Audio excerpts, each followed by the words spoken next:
Hello, welcome to Chisholm Prism. My name is Taylor Chisholm, and welcome to my channel.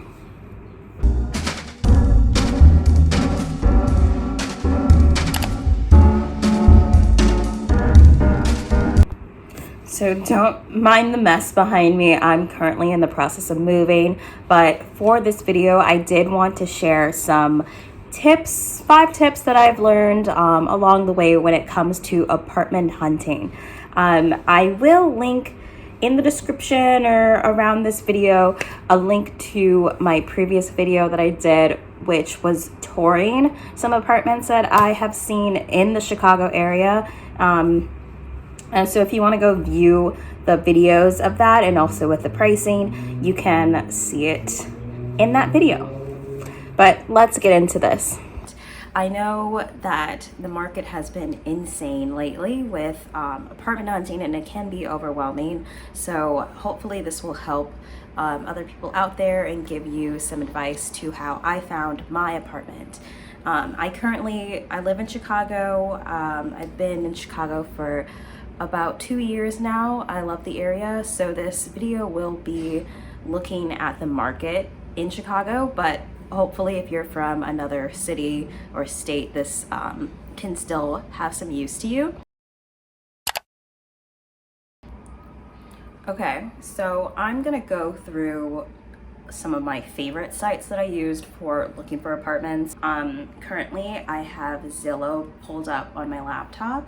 This apartment platform is by far the most updated apartment site that I have used. It seems like once something's on the market, you know how many people are even viewing it, how many people have applied to it. I haven't had many issues with Zillow, so that's why I say that's like my #1 source for apartments.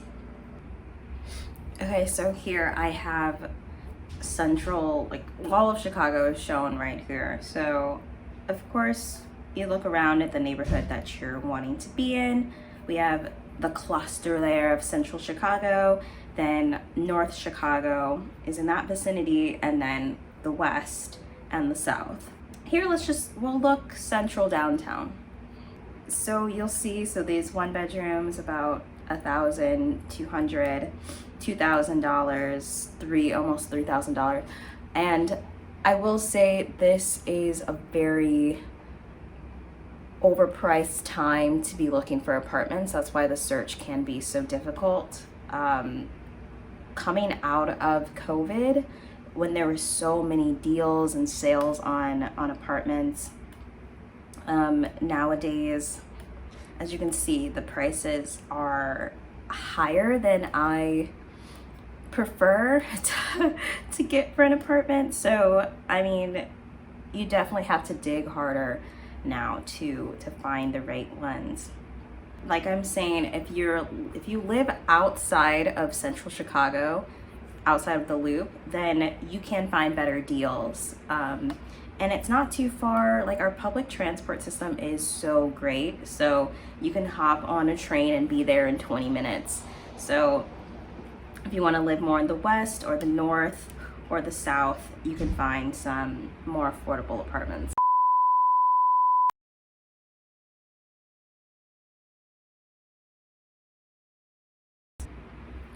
My next website that I recommend to use for apartment searching would be actually Facebook Marketplace.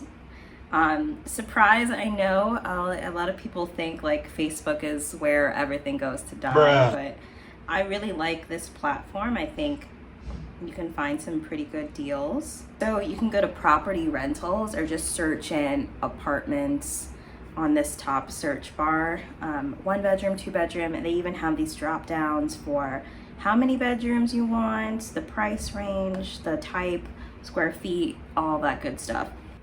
On Facebook Marketplace, you're also more likely to find people who are selling just a room or subleasing their current apartment.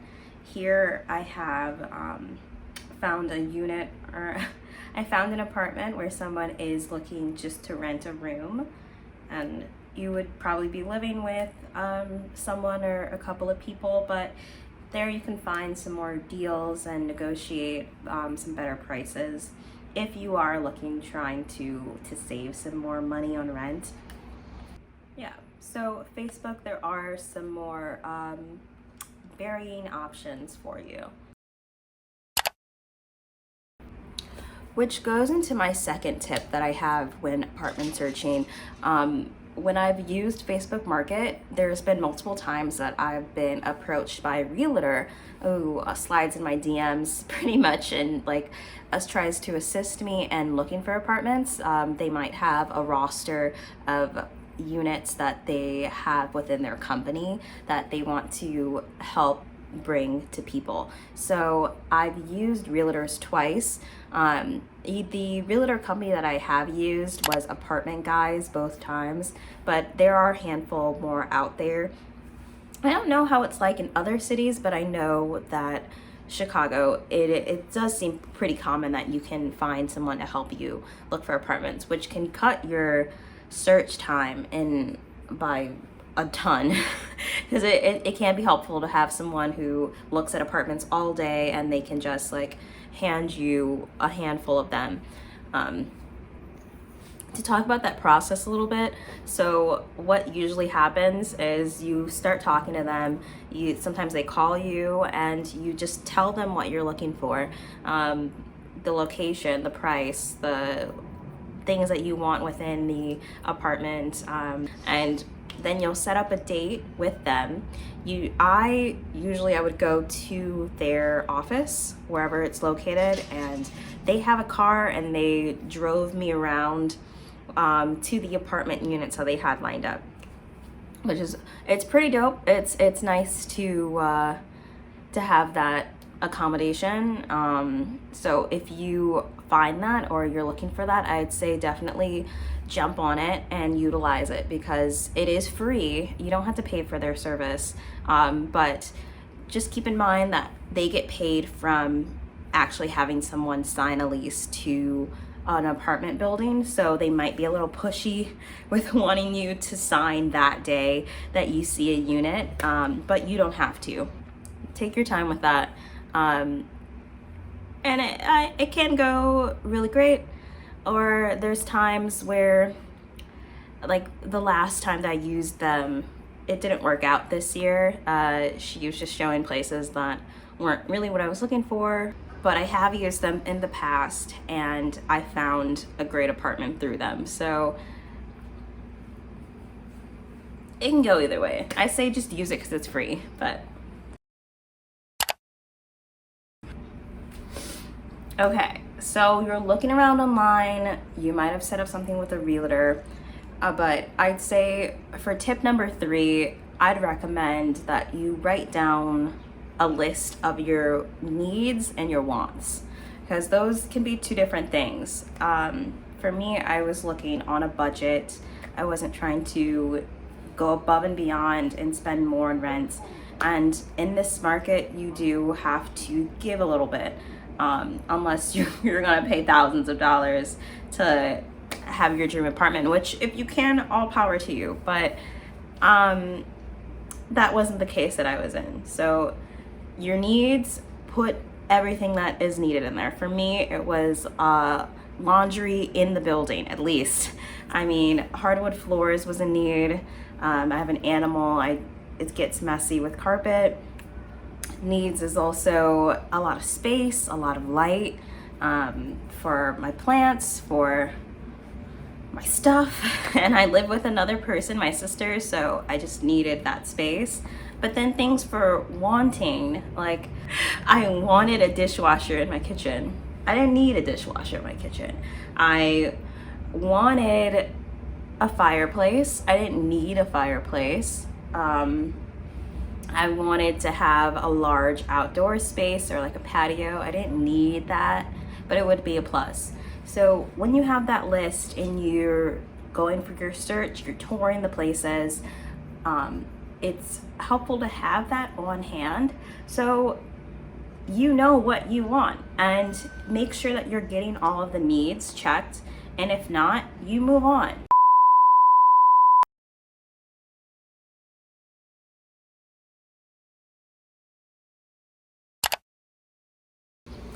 For tip number 4, I would say for the fall, the spring, and especially the summer, you have to move kind of fast. I mean, if you see something on any of these sites from the realtor or whoever, put in a request to tour it, to view it, to contact the people, and once you see it, to put an application if you love it. I mean, it goes by fast, and even a couple of days, there could already be hundreds of eyes on it, already have 20 people tour it, and then 4 applications. So it's been a case for me, like, you have to move quickly in the market. And I know in the winter, if you can move in the winter, I think it might be better because you don't have as many options, but you can take months in advance to look for a place and have more time.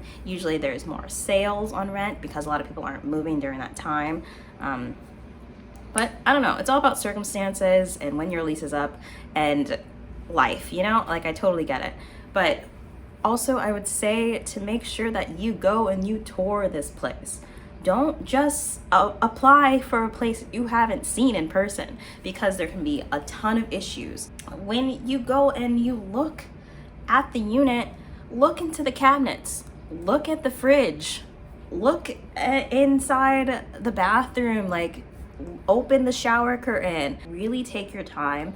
I know it can be intimidating when you have someone who maybe someone's already living in the unit. Maybe you're being guided by the management people who own the building. I mean, it can be overwhelming to be that invasive, but if you're gonna sign a lease to a place, you wanna make sure that it's not crappy. There's been plenty of apartments that I went and I seen, and then you find out later that there's all these issues with it. I can say for this current apartment that I'm living in, it's fine, but it wasn't until I got into the winter when the pipes weren't working and I realized that it was getting clogged really easily. We even had a problem with some rats in the building, like in my apartment. So I can make that a whole separate video, maybe a story time of that scenario, but it can be pretty gross. And if your apartment isn't as up to date, maybe it's a more older vintage building, these kind of things come with it. But make sure you're doing your due diligence, looking around and making sure that it's at least to the standards that you're comfortable with.